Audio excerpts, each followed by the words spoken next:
Yung madali ka mainis pag ako'y nakatalikod, dami-daming sinasabi. Pag nakitaan ng mali, galit na galit. Eh kasi hindi matanggap na sila ang mali. Wala ako sa iyong pake kung hindi ako sikat. Ikaw ang may sabi niyan, huwag ka dito magkalat. Punyeta ka, inggit ka lang kasi di ka makalamang. Ang babaho ng kanta kasi amoy alamang. Kakaiba kang nilalang, isip mo'y kulang-kulang. Bakit pa pinanganak ang katulad mong tanga? Wala akong oras sa taong puro ingay. Nagpapapansin sa kanta, hindi naman maingay. Batang uhugin pa kayo, may gatas pa sa labi. Wala ka pa sa tugatog ng aking narate. Man the great beats na to, baka nakakalimot ka. Kasi papunta ka pa lang, papalig na ako. Bawal dito manipis itong mga putrages.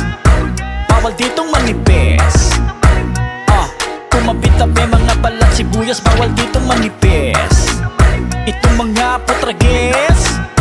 Bawal dito manipis. Tumapit-tabi mga balat sibuyas. Bawal dito manipis. Bawal dito manipis. Alam mo na siguro ang dahilan. Kapag nangangalabit ka dapat kayang panindigan. Huwag kang magpapansin kung hindi ka naman makinang. Makinari atong kalaban mo kaya huwag mahibang. Easy ka lang, tingin diretso, wag nang balaking managay. Kung pikon naman kapag sinagot, walang alam kunwari. Feeling biktima palagi, dun ka lamang bumabawi. Naghahanap ng kakampi yung may gatas pa sa labi. Pikon, di kasi matanggap na sila na una. Di makalingon sa pinagmulan kasi baka makita na di kami yun. O diba ang galing nun, ipapasa pa sa amin yung mga palpak na misyon. Eman the Great, Daryl Smith laging tahimik. Kahit na maraming manifest na nagkalat sa paligid. Naalala ko na kung bakit kay Eman lagi ka nag-iinit. Di mo kasi siya magamit, pag mo indinig gusto mo ng pruweba na konti pasilip. Itong mga putrages. Bawal ditong manipis. Tumapit-tabi mga balat sibuyas. Bawal ditong manipis itong mga putrages. Bawal ditong manipis.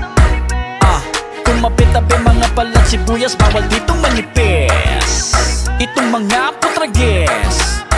Bawal ditong manipis. Tumapit-tabi mga balat sibuyas. Bawal dito manipis itong mga putrages. Bawal dito manipis. Tumapit-tabi mga balat sibuyas. Bawal dito manipis. Fuck you.